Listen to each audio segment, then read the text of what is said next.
Today's Friday, March 6, 2020. Coming up, a Roland Martin Unfiltered.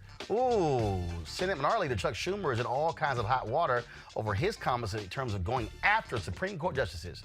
Y'all remember when he went after Congressman Maxine Waters and Speaker Pelosi, putting her on blast?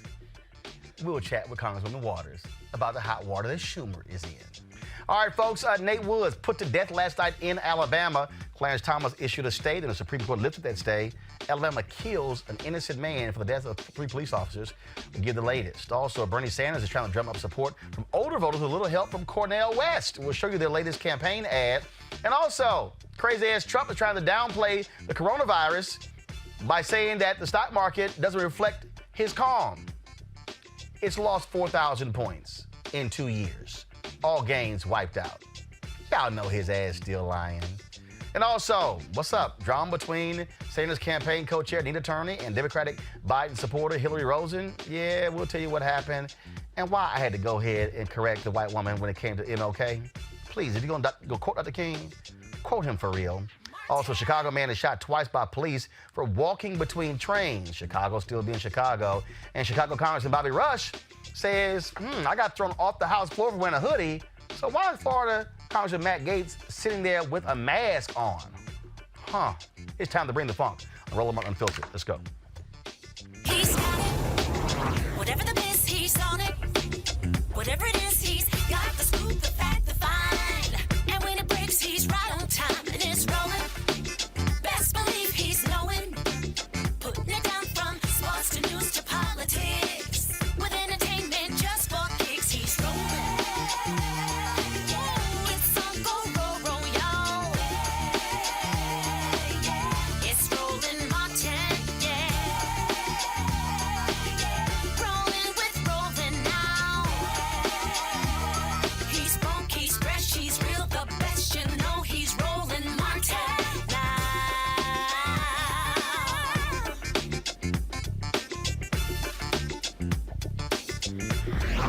Martin. All right, y'all, karma's a bitch. Remember Senator Chuck Schumer when he criticized Congresswoman Maxine Waters for her comments criticizing Donald Trump, and him and Pelosi were attacking her and all this sort of different stuff? Well, Schumer now has some issues after what he said regarding 2 Supreme Court justices at a pro-choice rally. Henry, go to my iPad. Taking away fundamental rights. I want to tell you, Gorsuch, I want to tell you, Kavanaugh, you have released the whirlwind, and you will pay the price. Pay the price. Well, Republicans have not been too happy. Donald Trump has said that he should pay the price for those comments. Here's Senate Majority Leader Mitch McConnell criticizing Schumer on the floor of the Senate. Play. To boo 2 of the associate justices, as though Supreme Court justices were professional athletes, and Senator Schumer were jeering from the stands. And then the senior senator from New York said this: I want to tell you, Gorsuch, I want to tell you, Kavanaugh, you've released the whirlwind, and you will pay the price. You won't know what hit you if you go forward with these awful decisions. End quote. Madam President, I'm not sure where to start. Well, let's start with Congresswoman Maxine Waters, who joins us right now on the phone lines. Congresswoman, boy, they made you go through hell when you criticized Trump. Oh, yes. Well, thank you very much. And I appreciate Schumer's advocacy and standing up for women. However, he has to understand, when I stood up and I resisted this administration and I talked about not welcoming them in any of these places, that they should have understood what I was doing, and they should have been supporting me. They didn't support me, and now Schumer has got to understand what it feels like for him to be an advocate and be criticized. and be told that he should not have said what he said. He should not have had the tone that he had. And, of course, that's what they were saying about me. And instead of joining them, he should have been supporting me. But he was right on the advocacy issue in standing up for women. But what does this also say that, again, they chose to chastise you, but now they want support and cover when he now is catching hell? Well, no, I mean, that's you described it accurately. And that is, he forgets what he said about me. He even went so far as to say un-American. I was shocked and I was surprised. But I think now he must understand that perhaps he went way too far in criticizing me, and that now he's on the ropes because he criticized two of the members of the United States Supreme Court, and now they are attacking him in the way that he attacked me. And yeah, I mean, he went out there and he said, you know, don't harass political opponents, and so he goes on the floor and he's taking you to task, and in fact, even tried to suggest that you were inciting violence with your comments. And that is what also angered a lot of people when he did that, sort of this upbraiding. In fact, do this for me, guys. We're going to go to this. I want to pull this video up because, again, he said it, and I'm trying to understand, doesn't he understand that these things, what goes around comes around? Yeah, and you broke up a little bit, except to say that there were a lot of people who came forward, and a lot of black women in particular, and they went so far as to meet with Nancy Pelosi to say, what are you guys doing?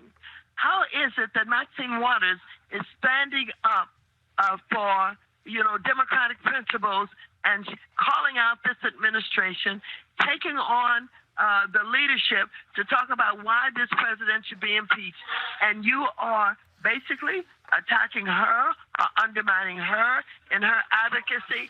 People didn't understand that, but I think now Schumer perhaps gets it. He understands it because now he's in a position where he is being an advocate for women, which we all support, and he would never think that he would be attacked for having done that in the way that he did it to me. And, of course, a lot of people out there may not remember what took place on the floor of the U.S. House. But, folks, Henry, go to my iPad. Finally, Mr. President, a word on a different subject.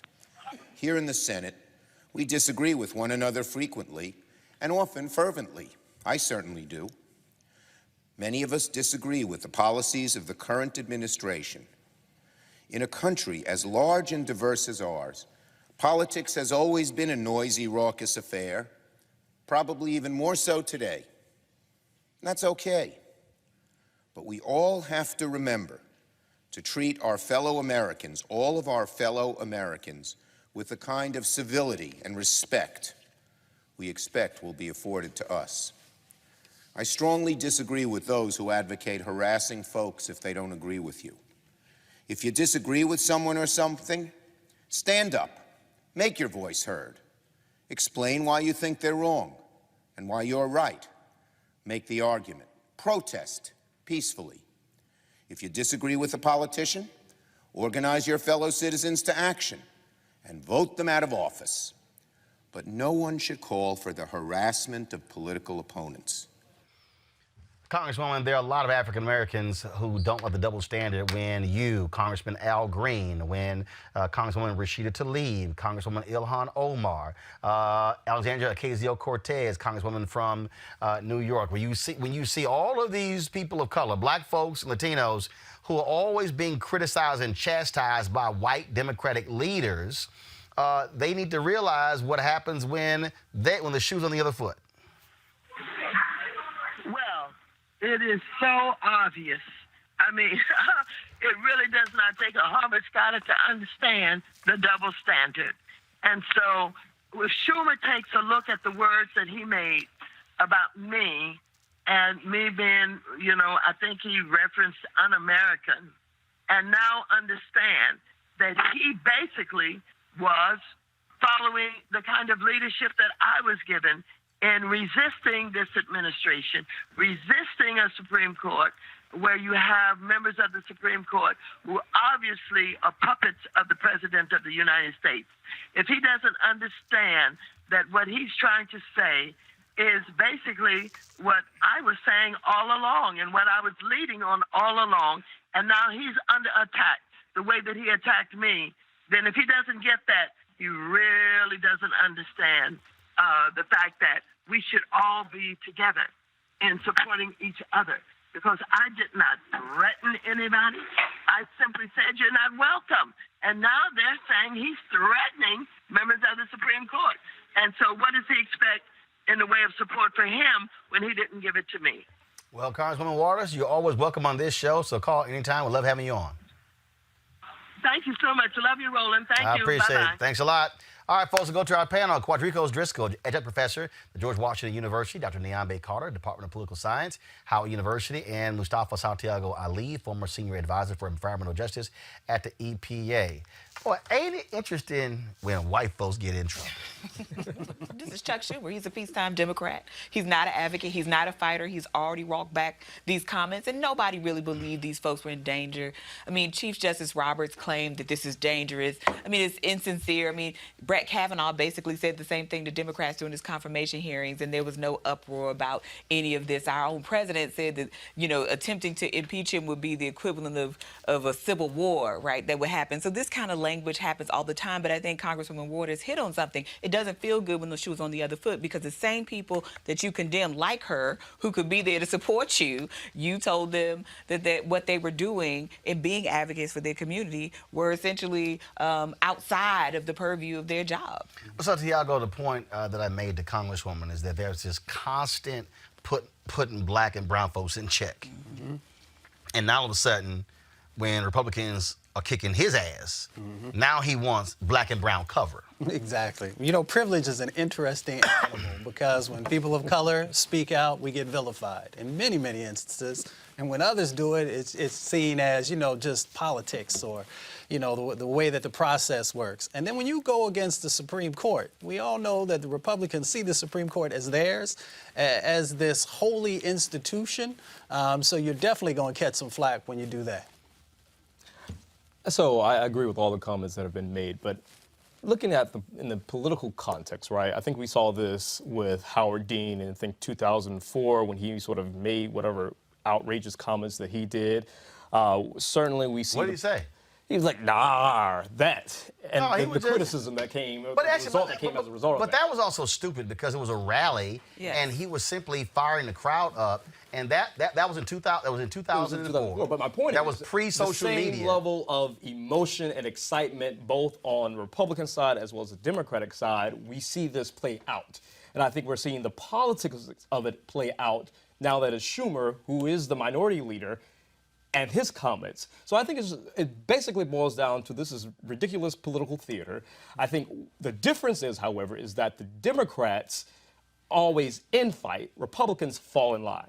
And I think to Congresswoman Waters' point, the Democrats need to actually fall in line and coalesce around the issues and stop Trump in November. But I think the part of this, though, is attacking the Supreme Court is the only thing you really can do, right? They can't be unelected, right? Right. They're not elected at all. They're there for a lifetime. So this is really the only avenue to advocate with that body. But if Democrats actually do what Republicans do, which is focus on the judiciary, Look, because that's something they don't do. No, Well, absolutely. first of all, the Nobody's Supreme big- Court is not beyond criticism.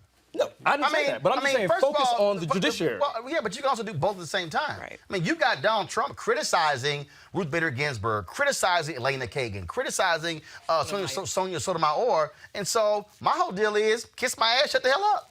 Agreed. But again, if we're going to talk about elections or we're going to talk about winning, one thing that Republicans do, and they do it very well, is they frame issues, right? But that's also why he said we're coming after you, Right. Because he was talking about if we could just take that down the ballot and focus on making sure that we elect certain people who agree with our interests and making sure that we stack the judiciary just like the Republicans are stacking the judiciary, the better, as well as criticize. Bottom line here is black and brown folks who get criticized and put in place by white Democratic leaders then want those same people to cover their behinds.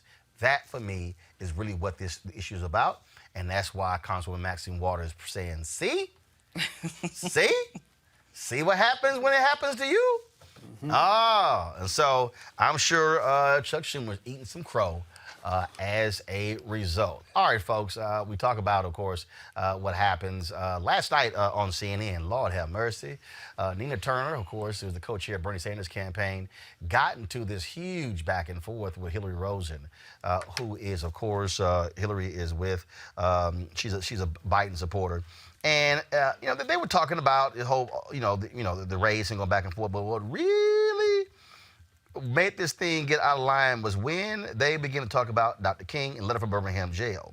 And let's just say Hilary had some serious issues, and then Nina clapped back real quick. Matter of fact, let me see. I just want to find the right video. I was going to explain it, but let me just show y'all what happened because it was pretty wild. Henry, go. Nina referenced Dr. Martin Luther King before, saying that he said from the Birmingham jail that we should be concerned about white moderates. That's actually not what Martin Luther King said. What he said is we should be worried about the silence of white moderates. Are you kidding me? Nina, wait. No, she's making a language point. What he said was we should worry about the silence of white moderates. And what we have in Joe Biden is a man who is not silent.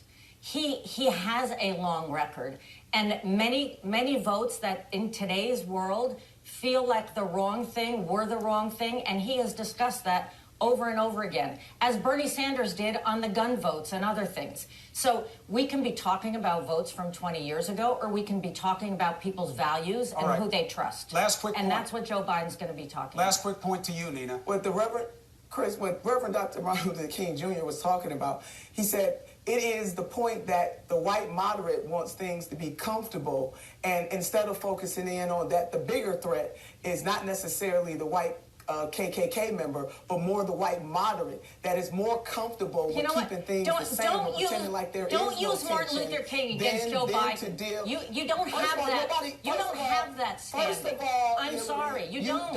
Don't tell me what kind of standing I have as a black woman in America. How dare you? You have a lot of standing as a black woman in America. You don't have the standing to attack Joe Biden using Martin Luther King's words.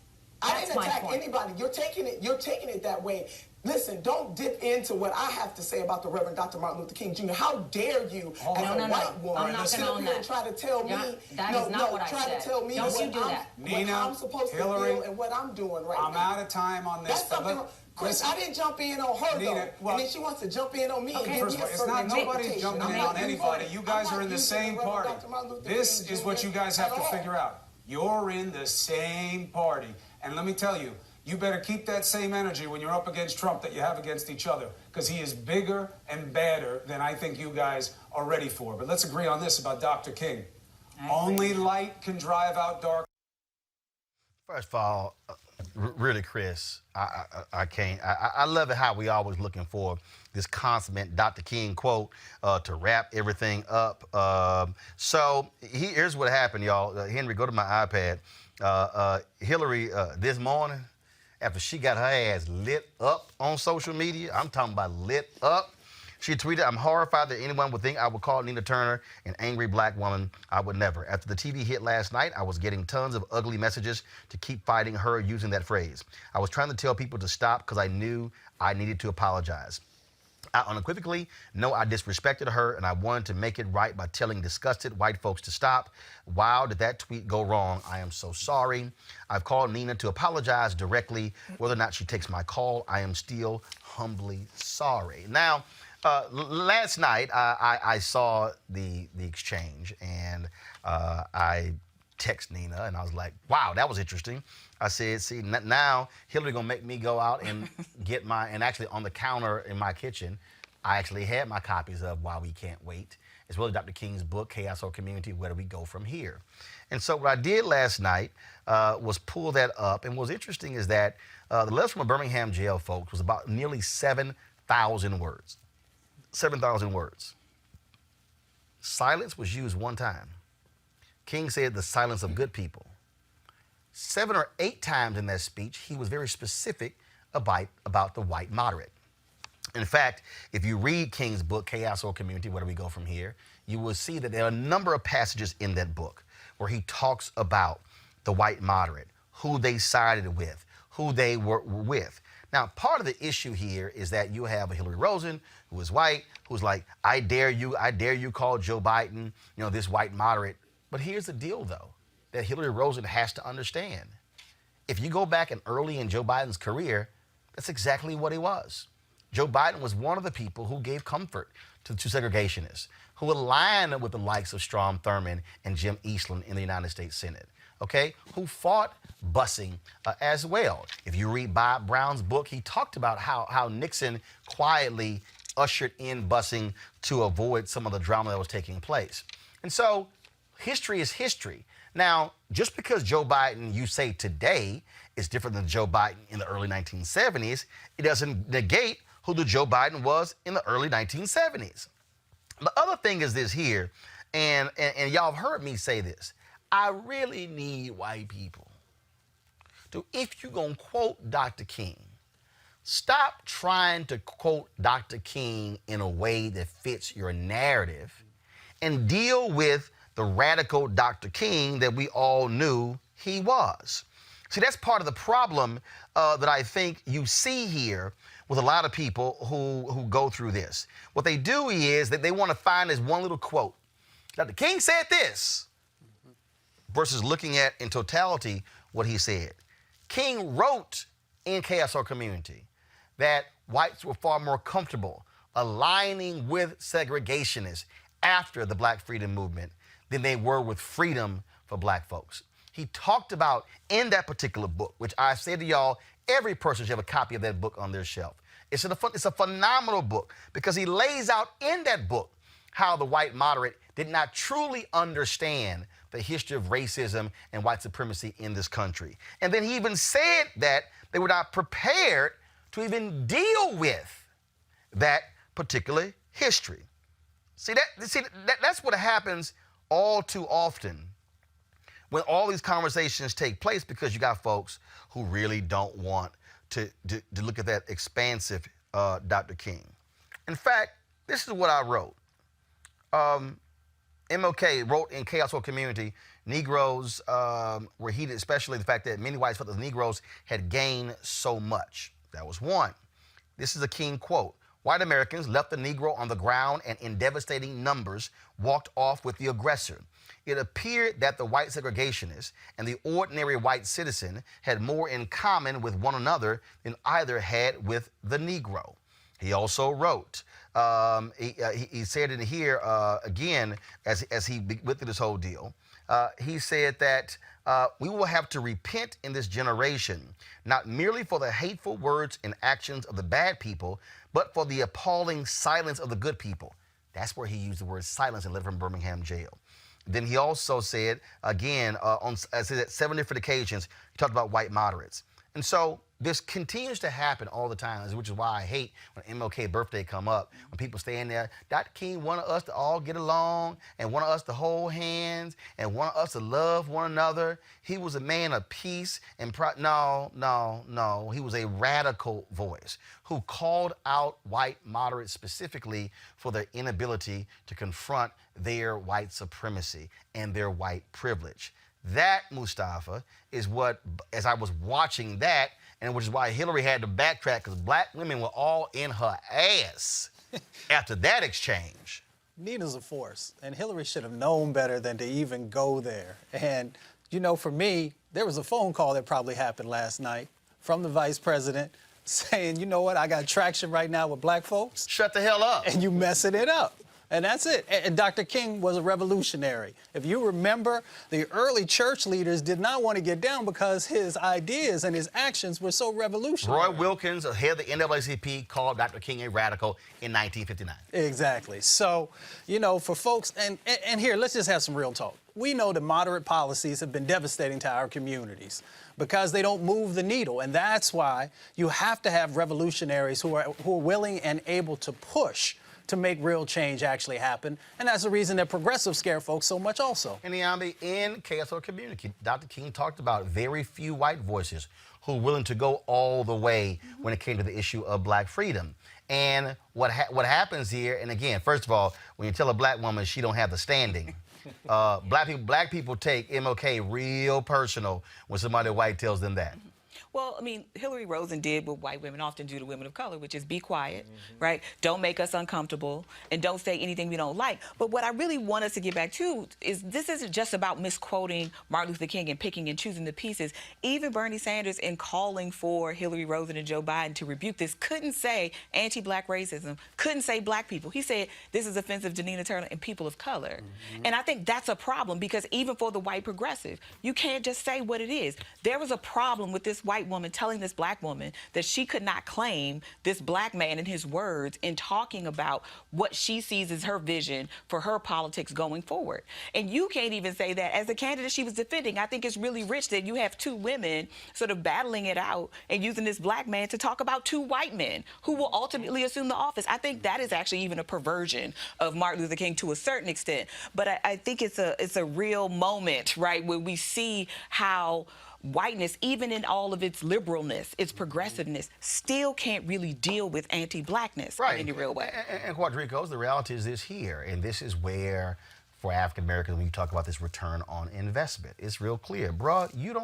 You're not where you are without black people. Right. It's just like there were some people who they were like, Roland, you're too aggressive with Obama. I said, I'm sorry, this is called a return on investment.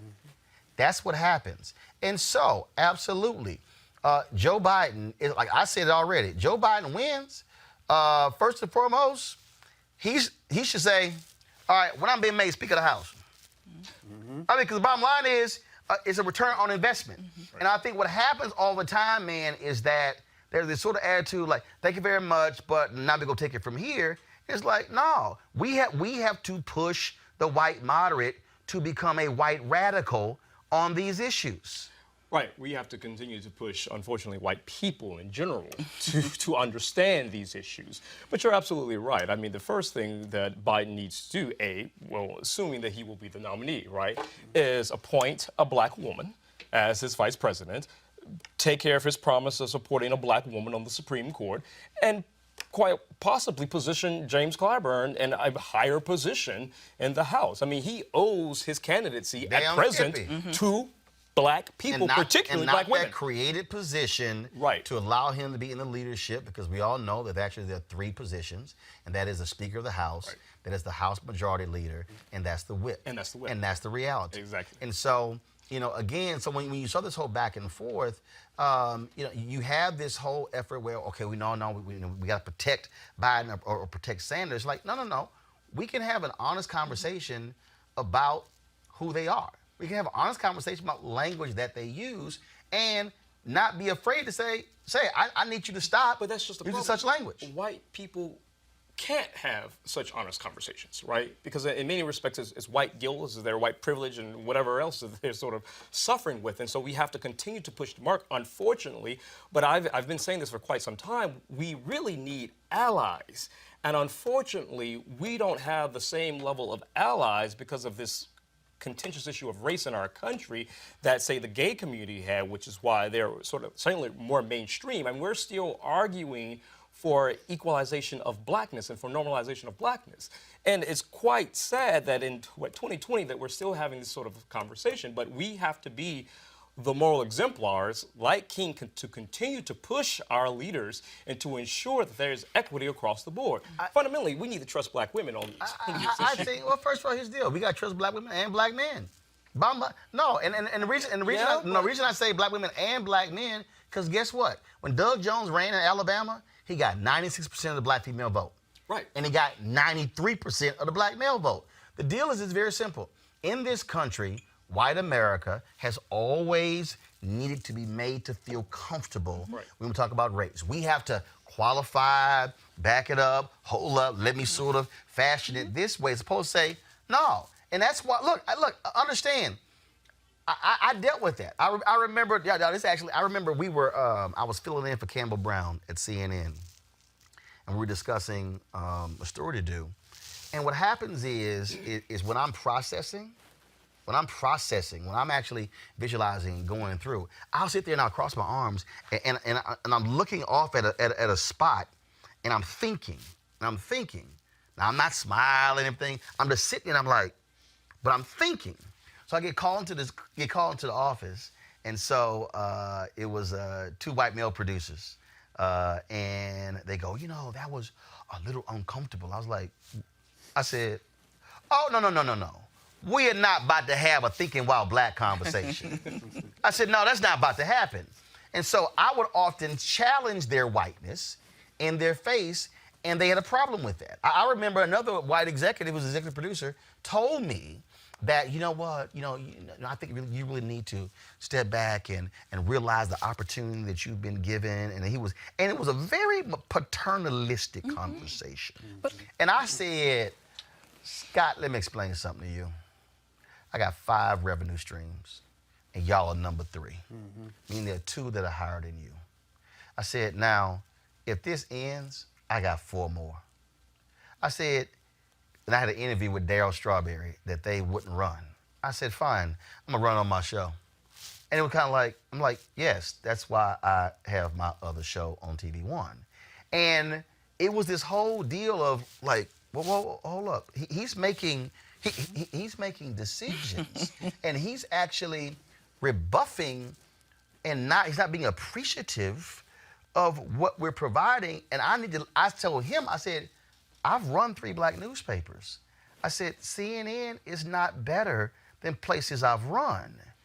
And so I was willing to challenge whiteness. And then other black people at CNN who were like, yeah, Roland too radical. And there were black people who would say, yeah, but you benefiting from Roland's radicalness because he's in there swinging on these white folks, and you quiet, but you gonna benefit from how he's swinging. And the deal is, too many of us are afraid in those spaces. I don't want to upset nothing.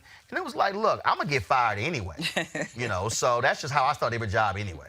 But I mean, look at Chris Como, though, right? He was going to tell Nina what Hilary Rosen was trying to tell her. Or it's like, right. I can hear. And she's like, I just heard what she said. And I know what he said. I know what I was quoting. I knew the conversation. And I think that's the stuff that happens. That's what's really angering. We can bicker back and forth, but you're going to tell me. And then you have this white man who still feels the need to defend, right? When you have 2 very capable women having clearly a disagreement, and it can get boisterous, but she was saying what she needed to say. And what Chris should have done was say, Hilary, stop. Allow Nina to finish. Exactly. Nina, when you finish your point, Hilary, y'all go ahead. And it was her last point, right? She had the last word, and she still got cut off and didn't get to say what she wanted to say. We have to realize how powerful we truly are. You see, we still keep operating from this 18th century, 19th century sort of mindset. And we need to reclaim who we are, because we are going to be the majority. Black and brown people are going to be the majority in this country. So going back to what we talked about before, the 3 positions you all talked about, but we should be making demands. So there are a number of folks who are going to be in these departments and in these agencies. So we need to start framing out who are the folks who are going to sit in these positions of power. That's it. So don't be afraid to be black. That's all I'm saying. Don't be afraid to be black. And I think that's important for so many of us. All right, folks, coronavirus is, how huge is this? South by Southwest, they canceled the entire festival as a result of so many advertisers dropping out due to the coronavirus. And so there's all kind of stuff out there. Donald Trump, he don't know what the hell he's talking about how he's afraid to touch his face. We got video of him touching his face. But right now, family medicine physician Dr. Jen Caudle joins us right now. And Doc, how you doing? So can you explain to us really what the hell this virus is? Can we shake hands? Can we fist bump? Can we hug people? I mean, I swear, the whole nation, the world got the cooties. Well, actually, Roland, to be honest with you, this is actually a very serious situation. Right. I think a lot of people were calling it a hoax in the beginning and saying, is this a conspiracy by the government, by different organizations? It is not. First thing I want to say is this is very, very real. And to your point, it's an infectious virus. This is a virus that we hadn't seen before. We're seeing it now. It was a virus that typically lived in animals, and now we've seen it kind of transfer to humans. We have never seen this in us, in humans before. That's why we keep calling it the novel coronavirus. It's also one of the reasons why there's a lot we just don't know. And if it seems like every single day on the news, we're hearing new things, we're shocked every single day we wake up, we're being surprised, it's because it's actually very genuine. We don't know much about how this virus behaves. However, let me say to your point, you asked about how our behavior should change. yes, our behavior should change. I'm advocating for no handshaking. I'm not shaking any hands right now. I'm fist bumping. I'm elbow bumping. I'm throwing up the peace sign. I'm doing whatever, but I'm not shaking hands. And I'll be honest with you, things like large gatherings and stuff, it's important to avoid those, especially older individuals who have a higher risk of developing complications. I'm actually even urging preachers to, during the passing of the peacetime at church, don't encourage handshaking. This is my personal stance, and I really believe it's important. We can throw up the peace sign in church. We can say, hey, man, hey, how you doing? We don't have to shake hands. These things are really important during this time. Absolutely. All right. Are we supposed to be wearing masks? No, absolutely not. So people, and you'll see them. I mean, I'm still flying these days, Roland. I know you have a crazy schedule. Oh, hell yeah, so I know you've seen people with masks. I'm a fly. I ain't stopping. Right. No, I know. I ain't turning down checks. I know. But this is the thing. Masks are not indicated. We see the surgical masks. Those are the ones that go around our face, that loop around here. And then the N95 respirators, those are the ones that are more form-fitting, that have to be fit to your face. By the way, both of those are not indicated for the general population who is healthy. In fact, when we buy masks, we go and buy them on Amazon and stuff like that. We're really just keeping them from people who need them. Okay, the people who need them are healthcare workers, number one. Number two, people who are already sick right now, either with coronavirus or with something else that they're trying to keep from giving other people.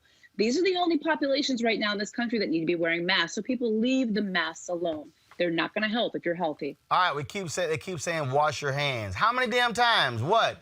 Every 2 hours, every 3 hours, every 4 hours? What's the deal?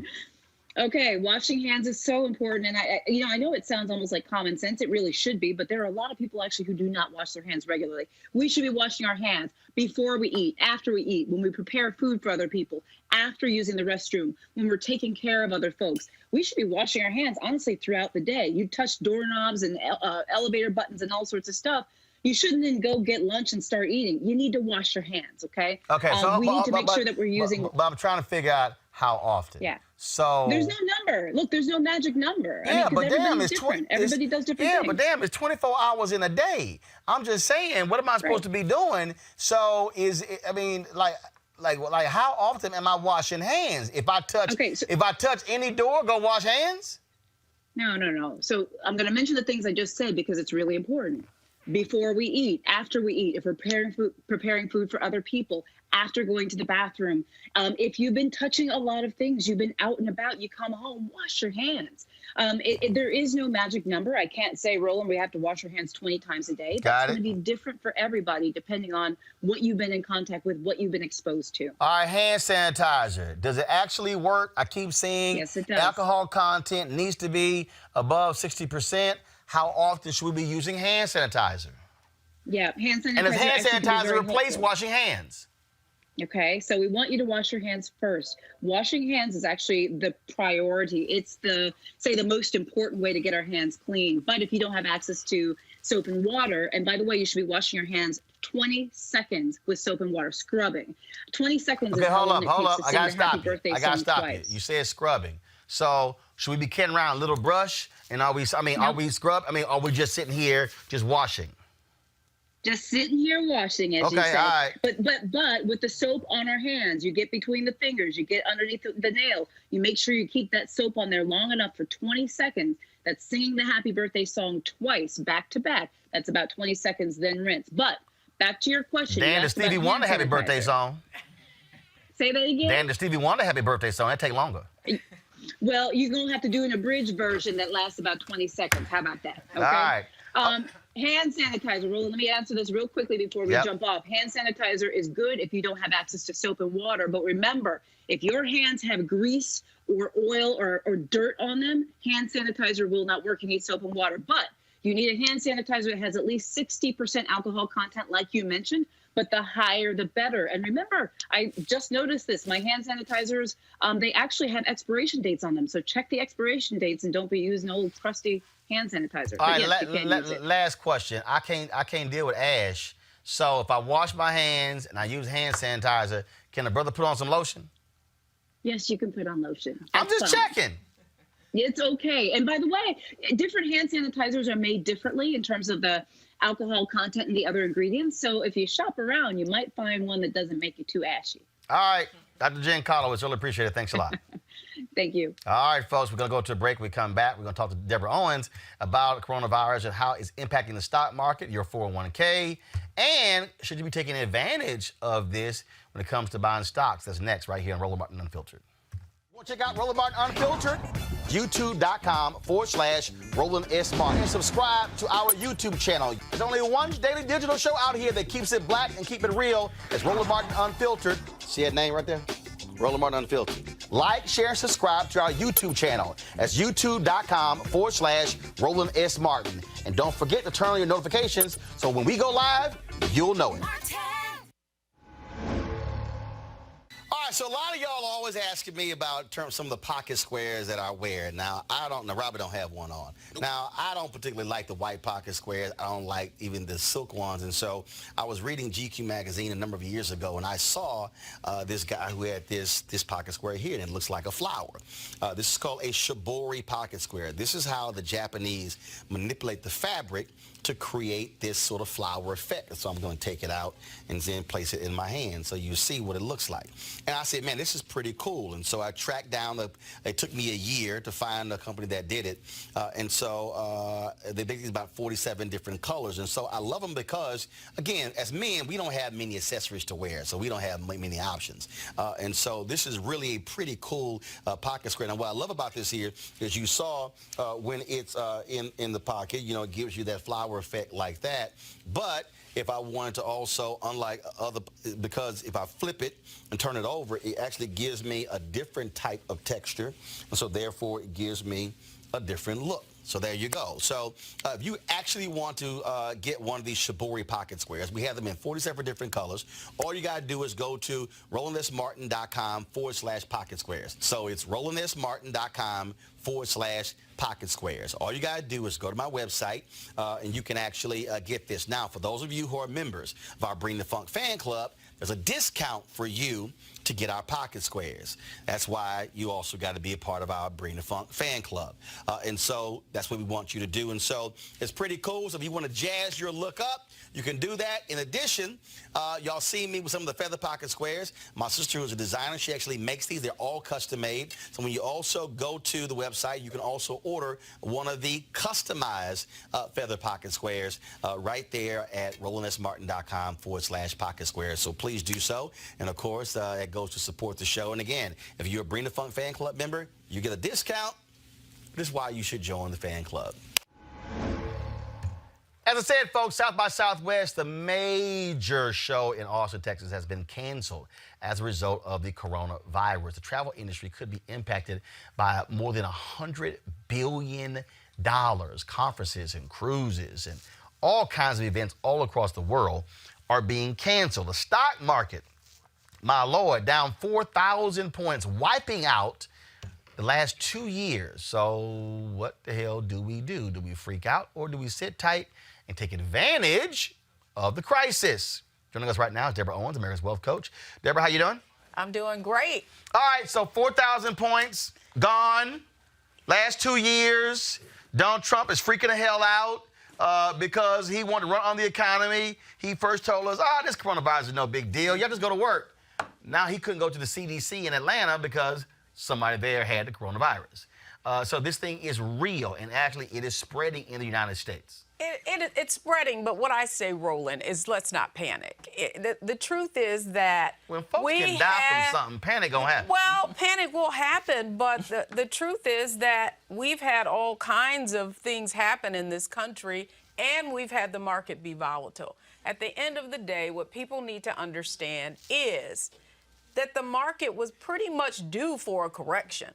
And so while everybody I talk to, oh yes, I'm an aggressive investor.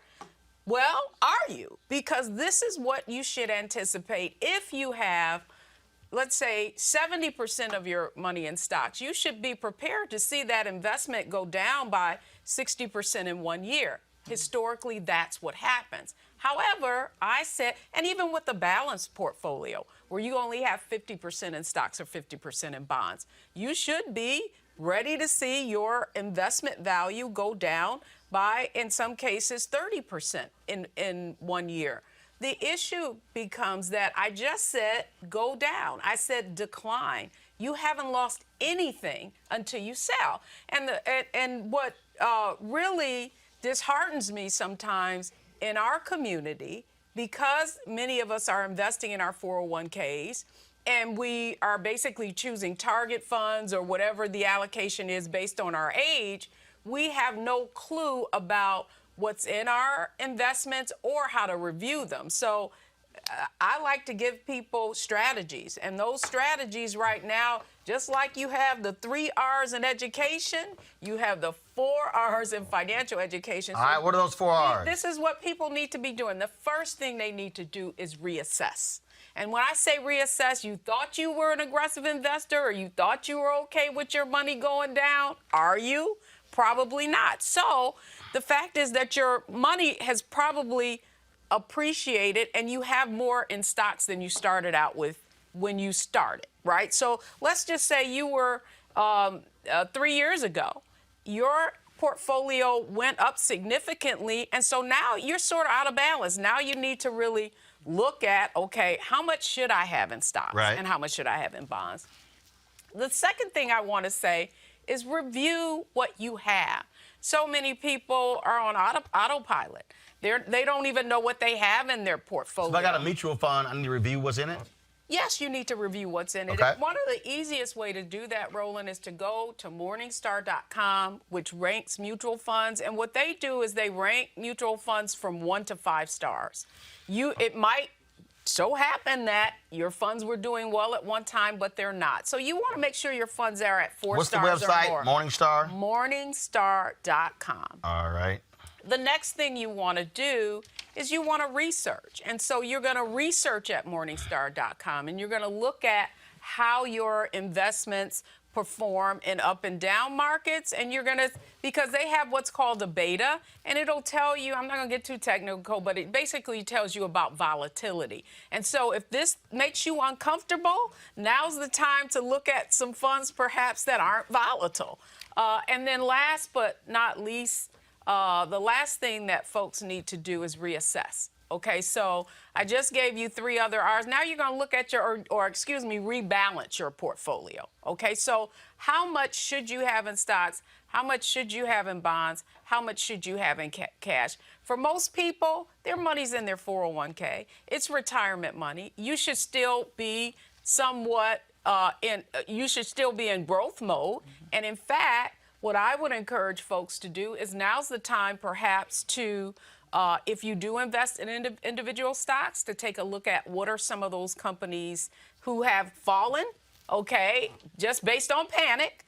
And yet what makes the stock's price go up are their earnings, their future growth, and all of that. So I look at this in many cases as an opportunity for folks, hey, stocks are on sale. So, okay, you run out to the store when things are on sale, but I do say proceed with caution and do your homework. So I'm trying to, okay, so you said you go to Morningstar to figure out how your fund is doing. Right. So here we go to my iPad. So you go to Morningstar.com. Right. Right, and so name one of your funds. Ariel. So which fund? So if you put Ariel. We're in the search box? Yeah, right in the search box. It's going to come up with 5 letters. All mutual funds have 5 letters in their ticker symbol. Right. Okay. And so if you put that fund in, name in, it'll come up with a ticker, and it'll take you to a portfolio review page. Right. And right up at the top, what you're going to see is how your fund, so this Ariel fund, I don't know which one it is. I got you when I get home. So this Ariel fund investor has 2 stars. Okay, yeah. That sucks? Is that great? 2 out of 5. That ain't halfway point. It is what it is. But here's what they're driving, what's driving those stars, okay? What it's driving those stars are, what type of fund is it, and is that fund performing at least as well as its index? Meaning, if it's a large cap fund that has the S&P 500 stocks in it, is your fund performing at least with that benchmark? It needs to overperform it, though, because if that's the case, you might as well be at an index fund. The other thing it looks at is in its category.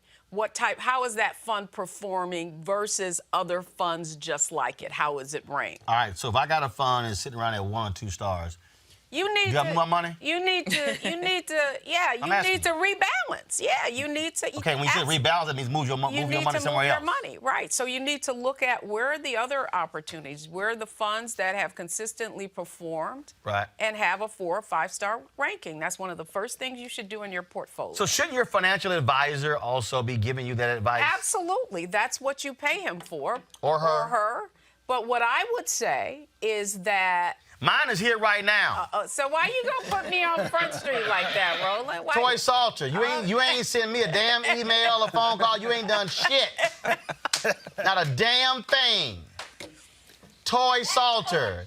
Why? T-O-I-S-A-L-T-E-R. Why does he You have not given me any of it. Toy, when the show is over, you are going to do your damn job. No, your job is to advise. That's not my job. Hey, y'all, that is your job. That is your job now. Oh my! Yes, y'all, she's black. So is that why you invited me on the show? No, we need to have this conversation. The people out there don't know. Y'all got any questions? Y'all got questions? No, I you got questions? No, I'm good. Y'all good? I'm good. Have y'all rebalanced? Hell no. Hell no. I bought. Huh? I bought. You bought? I bought, yes. Okay, When? that's good. Thursday, Wednesday. Because like if You know, one last Because thing. here on Morningstar, Deborah, I'm looking on here. These health stocks, one was up 48%, another was up 12%. Oil went down 10%. They're going to cut production because of demand. But General Electric down 6.5%. Bank of America down 4%. But again, there's one health stock up 12.62. One is up 43.78. Yes, but okay, What let's does that talk mean? about that. That is short-term volatility, Got it. right? And so that's demand. People saying, "Oh, where's the opportunity? Healthcare? Who's going to come up with the cure or the vaccine Right. for coronavirus?" At the end of the day, what people need to do is most people are in mutual funds. If they follow those 4 steps that we just talked about Right. this evening, they'll be fine in the All long right. run. Sounds good. Where can people get more information, Deborah? They can go to my website, DeborahOwens.com. And by the way, if they want to get a free CD on investing in volatile times that goes over these principles, they just go to DeborahOwens.com, uncertain times. All right. Deborah, sounds good. Certainly appreciate it. Toy, you got some work to do. Going to a break. We'll be back on Roland Martin Unfiltered in a moment. You want to check out Roland Martin Unfiltered? YouTube.com/Roland S. Martin. And subscribe to our YouTube channel. There's only one daily digital show out here that keeps it black and keep it real. It's Roland Martin Unfiltered. See that name right there? Roland Martin Unfiltered. Like, share, and subscribe to our YouTube channel. That's youtube.com/Roland S. Martin. And don't forget to turn on your notifications so when we go live, you'll know it. All right, y'all, you're looking to enhance your leadership or that of your team in 2020. We'll join Reverend Dr. Jackie Hood Martin's newest online course, the Mastermind Group, How Successful People Think. Should be your guide as you learn timeless leadership principles to apply to daily living. To register, go to livetolead.com/Leesburg. The website is, what website, y'all? It's supposed to be right here. www.livetolead.com/Leesburg. All right, y'all. So we talked about coronavirus. That fool out of Florida, Matt Gaetz, do y'all realize this fool actually sat on the floor of Congress with a gas mask on while he voted on a bill that would dedicate billions, $8.3 billion to combating coronavirus. Now, he later wore the mask again onto the House floor. Congressman Bobby Rush compared to the time he wore a hoodie in the aftermath of the death of Trayvon Martin to make a statement about racial profiling, but he was forcibly removed from the floor. What does it say when the brother with the hoodie forcibly removed and this dumbass with a gas mask allowed to sit there like it's no big deal? What did my brother say early on the show? It's something being privileged and white, right? And I think we're seeing it in the House of Representatives, right? It's the same thing playing out even within the very halls of power, that you have a black man who gets up there and legitimately gives a speech on the floor to symbolize the tragedy of what happened to Trayvon Martin. But then you have this younger white member of Congress who's a nut, is a nut, crazy conservative, ridiculously wears a gas mask. and is not removed. Now, objectively, I could say, well, the difference is Congressman Rush was actually given a speech on the floor, and Representative, what's his name, Matt Gaetz was but remember, if you're a woman, you can't even wear hats on the floor. Right. Patricia Wilson, who normally wears these cowboy hats, can't wear Alma hats Adams, on the floor. same thing. Alma Adams, yes. Right. So, but we know that's not the case, right? It fundamentally boils down, yet once again, to race and privilege. Yeah. And then also, aren't we supposed to not be afraid right now, right? Aren't we supposed to not be panicking? Yet this is coming from the floor, right? And so we're supposed to be out here in the public being calmly told that this is not going to turn into a thing, yet you have someone ostensibly in one of the safest places they can be wearing a full gas mask. So, I mean, I think this is, par for the course when we're talking about Congress, when we're talking about how they treat black members, how they treat other members. I mean, this is, not surprising, but I think nonetheless upsetting because, when white people go full white people on you, it's hard to not take notice. And I think this is yet one more example, right? We can add this up there with the Chuck Schumer and the Hilary Rosen of the day. I mean, for Congressman Rush, it wasn't theater. It was the reality of what was going on in the streets, in our relationship with those who have guns, primarily the policemen. But for the gentleman, and I use that word lightly, from Florida, this is theater. And this is a time when he should actually be getting focused on the vulnerable communities that are actually inside of his district, who are inside of Florida, who will be the ones who will be disproportionately impacted from the virus. And he should be dedicating resources to make sure that they are being supported and that the foundation is actually underneath of them. And that's the conversation that we should be having. Yeah, but remember, we did say Congressman dumbass Matt. We did. Just saying. We did.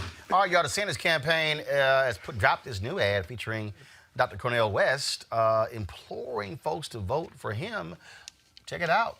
We'll talk about it.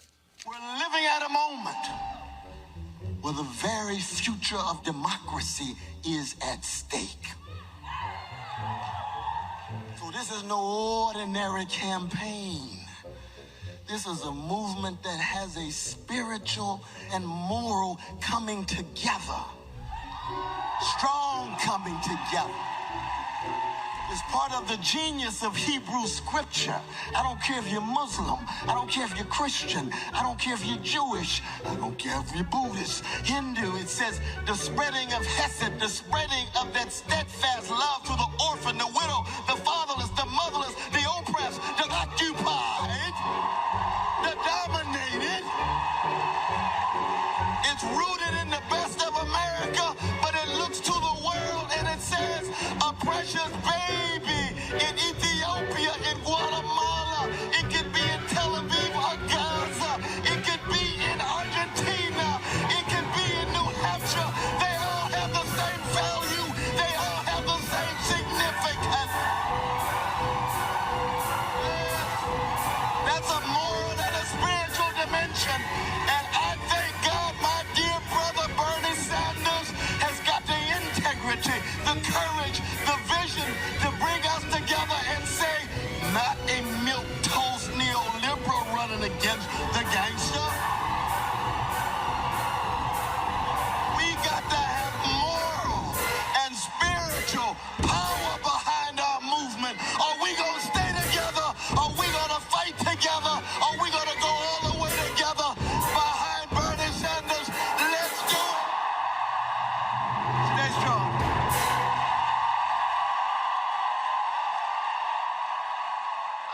Niambe.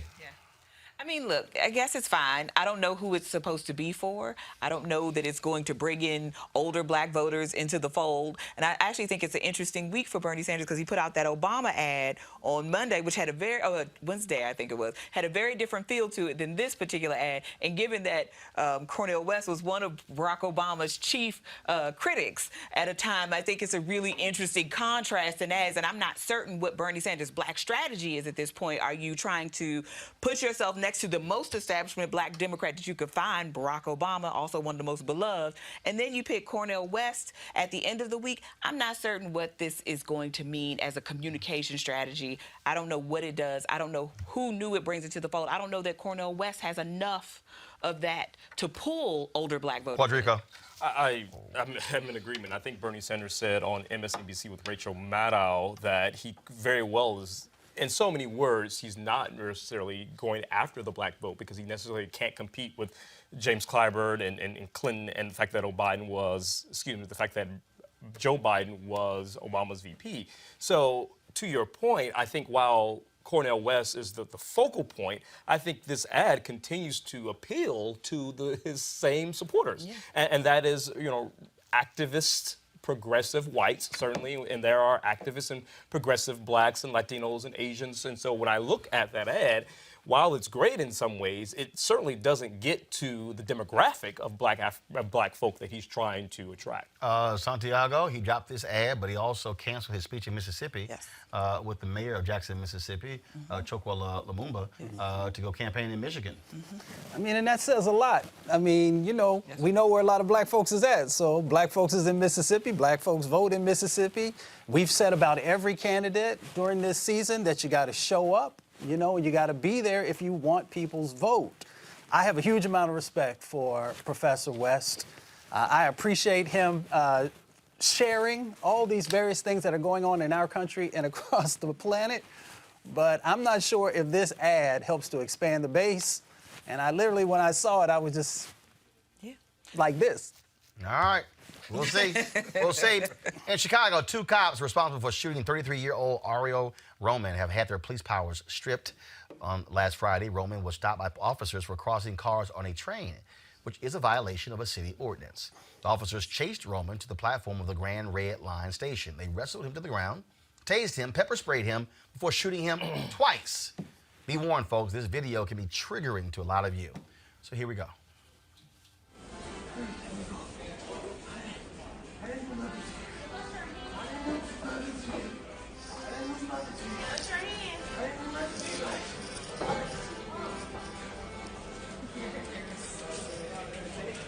Give me your hand.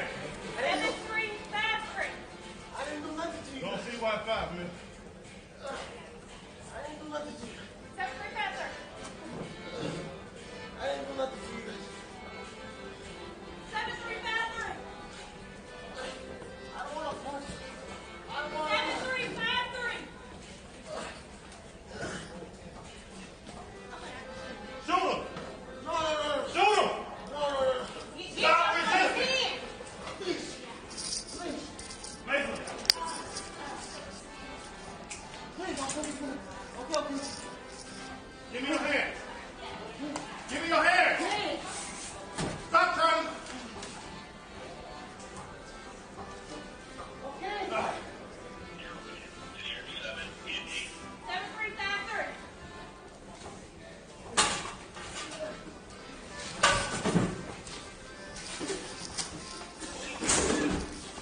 Stop! Stop resisting!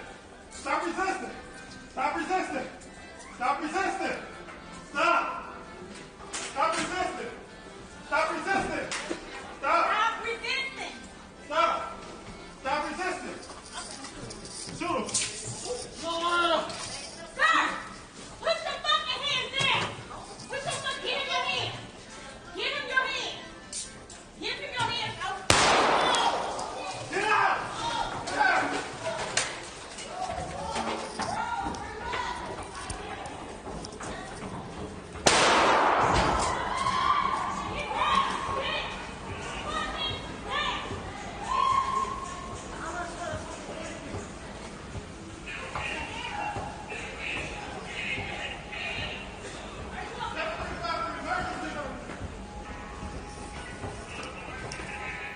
Luckily, the shooting wasn't fatal, and Roman is currently hospitalized in stable condition following surgery. Y'all, bullshit city ordinance? I mean, this has shades of Oscar Grant all over it. That's all I could think about.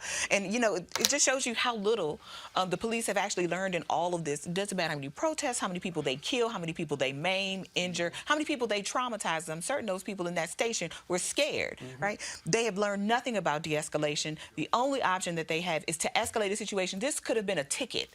Instead, you followed this man for what? Or you could let his ass get away. Exactly. For what, right? This wasn't a danger. By all accounts, this man was more of a danger to himself than anybody else. And yet, you take this step of stepping on and then saying, why are you resisting? You're hurting me. What am I supposed to do? Let you kill me? And, I mean, thank goodness he's not dead right now. If you mace somebody, they're going to resist. They're going to move. They're going to try and get their hands to their eyes to clear out what's going on. And, you know, there are police departments that have rules on the books about, you know, releasing their firing a gun. Rules? You know, well, I know it don't happen that often, but, you know, there are rules that they are supposed to not be firing, you know, in these types of situations. Yeah. Right. I mean, our policing system right now is not focused on de-escalation, unfortunately. It should be. You know, they allow these things to grow and grow and grow, and they put more people's lives in danger. All right, folks. Resistance is like equivalent to murdering their own. Yep, that's what it is. All right, folks, got to go to a break. When we come back, American Worker segment sponsored by Ask Me. Back in a moment.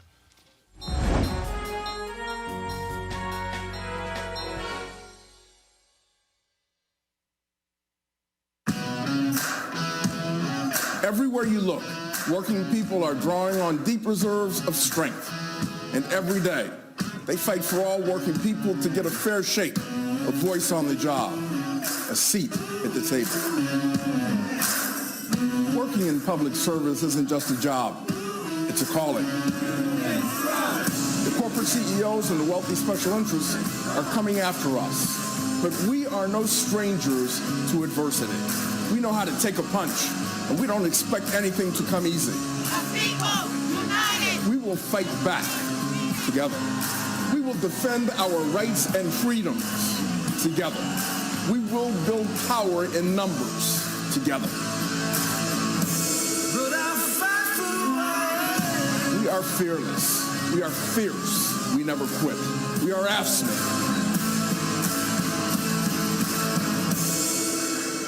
Not. All right, y'all. We want to thank AFSCME for being a sponsor of our show. Their support has been critical for us being able to launch this show, and we certainly thank them a lot. All right, y'all, I got to go. I want to thank our panel for being here. Also, don't forget, we would love for you to support what we do by going to RolandMartinUnfiltered.com. Join our Bring the Funk fan club. Every dollar you give goes to support this show. Of course, this Tuesday, we debuted our new set. And so, of course, I want to shout out my man Leroy Campbell for the artwork. Multiple generations of African Americans voting. And so that's how we do it. Because y'all ain't going to see this on MSNBC. See this set? Now go to the wide shot. See, this set way too black. You would never see this on CNN. You damn sure ain't gonna see it on Fox News. But see, this is why we do what we do, because we ain't had to ask nobody's damn opinion on whether or not we want to use artwork from black artists on our set. That's why we do the show here, black owned, black controlled, and we ain't gotta ask anybody else a damn thing. That's why we do what we do. Frankly, that's why we're here. What the hell we wear? When the last time you saw a black man with a Kangol hat and leather jacket?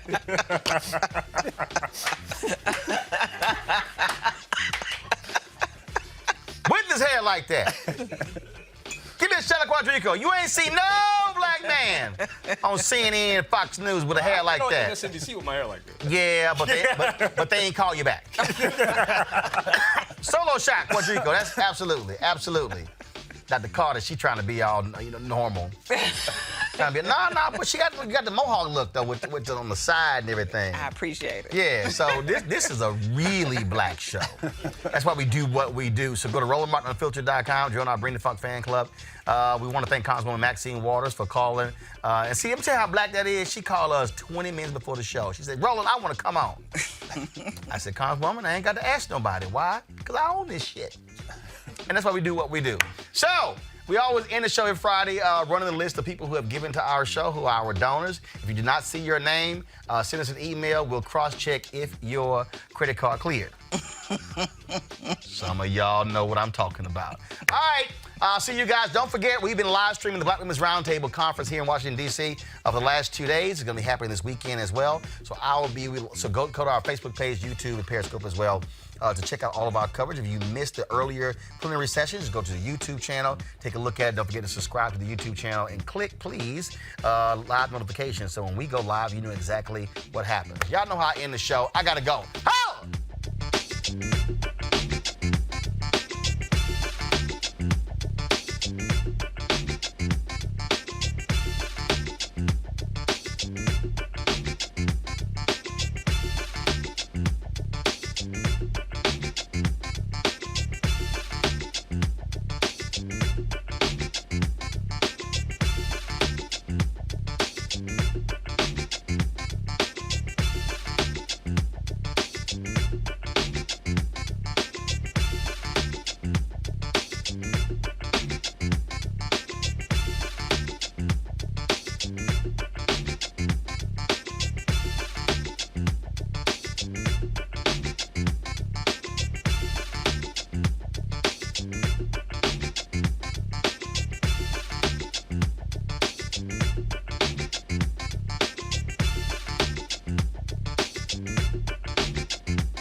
You want to check out Roland Martin Unfiltered?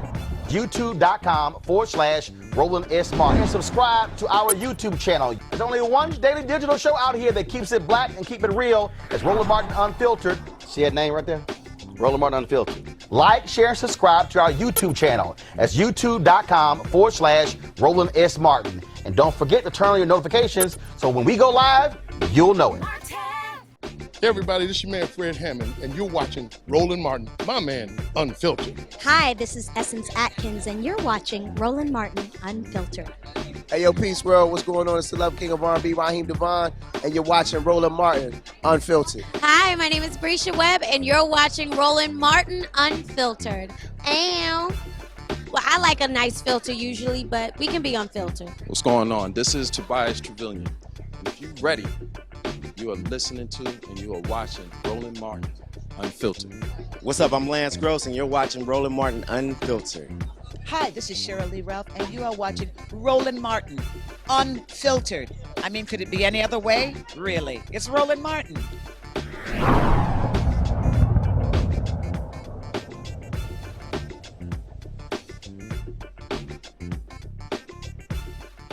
You want to support Roland Martin Unfiltered? Be sure to join our Bring the Funk fan club. Every dollar that you give to us supports our daily digital show. There's only one daily digital show out here that keeps it black and keep it real. It's Roland Martin Unfiltered. Support the Roland Martin Unfiltered daily digital show by going to RolandMartinUnfiltered.com. Our goal is to get 20,000 of our fans contributing $50 each for the whole year. You can make this possible. RolandMartinUnfiltered.com. Hey fam, want to check out Roland Martin Unfiltered? The blackest show on all of digital, cable, and broadcast. Check out our audio podcast. There's only one daily digital show out here that keeps it black and keep it real. It's Roland Martin Unfiltered. Press play.